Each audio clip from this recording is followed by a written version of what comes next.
மரவள்ளிக்கிழங்க வாங்கி நல்லா அலசிட்டு இந்த தோலெல்லாம் நீக்கிட்டு நல்லா திருவி எடுத்துக்கணும்.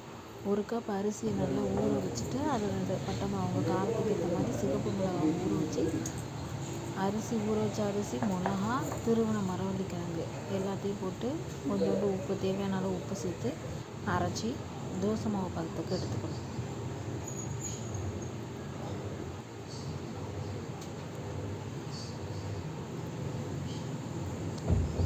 கொஞ்சம் கொரப்பாக அரைச்சி எடுத்துட்டு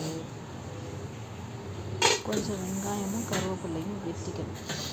அதை அந்த மாவோட ஆட் பண்ணி நல்லா மிக்ஸ் பண்ணி தோசை மாவு பதத்துக்கு எடுத்து தோசையை ஊற்ற வேண்டியதான். சுவையான மரவள்ளிக்கிழங்கு தோசை ரெடி.